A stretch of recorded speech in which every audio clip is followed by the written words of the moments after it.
Let's talk about something that's surprisingly serious: candy. You might picture a world of sweetness and harmony, but behind the scenes, it's a battleground. Right now, the US, Brazil, and Mexico are locked in a quiet, sticky trade war. Forget steel and cars, this is about chocolate bars and gummy bears. The US, a candy powerhouse, is facing resistance from its southern neighbors. Brazil and Mexico are putting up barriers saying, keep your supersized peanut butter cups at home. Why? It all comes down to sugar, the gold of the food world. Brazil is a sugar titan, and Mexico fiercely protects its own sugar industry. They see the US market, with its subsidized corn syrup and mega brands, as a threat, so they're building trade fences to protect their turf. This isn't just economics, it's national pride, protectionism, and shifting tastes, all wrapped in a candy wrapper. Governments are drawing lines, companies are scrambling, and consumers are left wondering why their favorite treats suddenly cost more. Even a simple chocolate bar is tied to a web of international politics. Next time you're in the candy aisle, remember, you're on the front lines of the sugar war. It's a global drama, and your sweet tooth is caught in the crossfire. The stakes? More than just snacks, it's about who controls the world's cravings. So grab your popcorn, or your candy, and let's dive into the sugar wars, because this is one trade battle you can actually taste. So how are Brazil and Mexico slowing down the American candy invasion? Not with a licorice wall, but with red tape.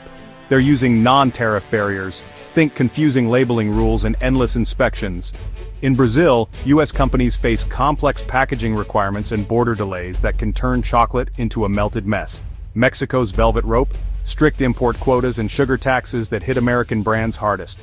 It's not an outright ban, but a maze of regulations and costs. The message: you can sell your candy here, but it'll cost you big time. For giants like Hershey's or Mars, it's a logistical nightmare. Do they spend millions to comply or just walk away from these huge markets? Meanwhile, local candy makers get a chance to shine, free from the shadow of American mega brands. It's a strategic squeeze, protectionism disguised as public health and bureaucracy. The result? US candy is boxed out, and local treats get the spotlight. The sugar war isn't loud, but it's relentless. And for American candy, the party just got a lot harder to crash. Welcome to the new rules of the sweet game. If red tape wasn't enough, tariffs are the next weapon in the sugar war. A tariff is a border toll. Pay up or your candy gets pricey. Brazil and Mexico slap hefty tariffs on US sweets, making them luxury items overnight. Imagine a $1 chocolate bar costing $3 in Sao Paulo, while local brands stay cheap. It's economic warfare. Tariffs level the playing field against US subsidies. For American companies, every option is bad. Absorb the cost, raise prices, or leave the market. Tariffs push US candy into a premium bracket most can't afford. Local brands win shelf space while American exports shrink. The US is forced to follow Brazil and Mexico's lead, not the other way around. This isn't just theory, it's happening now. Tariffs are the great equalizer, and the dance is brutal. The result? Fewer American treats, more local flavor. In this tango, there are no real winners, just survivors. The sugar war is fought dollar by dollar, duty by duty, and the US is learning some tough new steps. While governments battle, shoppers are starting a revolution of their own. Sugar is the new villain, and demand for sugar-free candy is exploding worldwide. Health-conscious consumers are reading labels, hunting for stevia, monk fruit, and zero sugar. Governments are piling on with sugar taxes, making unhealthy treats more expensive. The result? Companies are racing to create guilt-free, great-tasting candy. Nestle, Mars, and Hershey's are pouring millions into sugar-free R&D. For Brazil and Mexico, blocking sugar-heavy imports now looks like a public health win. Local companies, and smart US brands, can fill the gap with healthier options. The real winners? Innovators who deliver taste without the sugar crash. The sugar war is pushing the industry to evolve.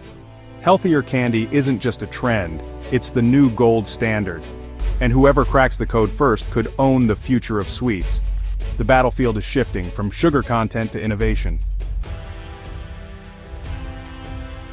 Every war has winners and losers, and the sugar war is no different. American giants like Hershey's are suddenly on the defensive. Their classic, sugar-packed treats are hit hardest by tariffs and taxes. Markets like Mexico, once gold mines, now look risky and expensive. Local brands in Brazil and Mexico using traditional recipes and local ingredients are thriving. They're no longer overshadowed by American marketing muscle. Tariffs and regulations act as a shield, giving homegrown sweets room to grow. Meanwhile, innovators like Russell Stover with sugar-free candy see a golden opportunity. Healthier treats can dodge some trade barriers and win over new fans. The losers? Brands that refuse to adapt. The winners? Locals and disruptors who embrace change. The shelf is being reset and the rules are changing fast. In the sugar war, survival means innovation, or getting out of the way. The sweet spot now belongs to those who move fastest. This candy conflict isn't just about lost sales, it's about jobs, supply chains, and global relationships. In towns like Hershey, Pennsylvania, trade barriers mean fewer factory shifts and economic uncertainty. The impact ripples out. Less candy exported means less demand for American corn, peanuts, and milk. Farmers in Georgia and Wisconsin feel the pinch, even if they've never heard of a sugar tariff. It's a domino effect. One tariff in Mexico can lower prices for U.S. crops. Beyond economics, the sugar war sours diplomacy. Trade spats over candy can escalate, leading to tit-for-tat tariffs on everything from coffee to avocados. Trust erodes, making cooperation on bigger issues harder. The sugar war is a warning. Globalization is getting bumpier. Economic nationalism is rising, and the candy aisle is just the start. The lessons here, about barriers, health trends, and local pride, will shape future trade battles. This isn't just about sweets, it's a preview of global politics to come. The world is changing, and even candy isn't safe from the fallout. The sugar war is just the beginning. So, what's next? Are we headed for candy isolationism or something better? The real future is about adaptation, not domination. Companies that innovate, creating sugar-free, locally inspired treats, will thrive. The old model of one-size-fits-all candy is fading fast. The winners will use AI, new sweeteners, and local flavors to win over global markets. Building factories in Brazil and Mexico, using local ingredients, and hiring local workers is the smart play. It's about being part of the community, not just selling to it. The sugar war is forcing the industry to wake up and get creative. Healthier, more diverse candy is a win for everyone. Globalization isn't dead, it's just evolving.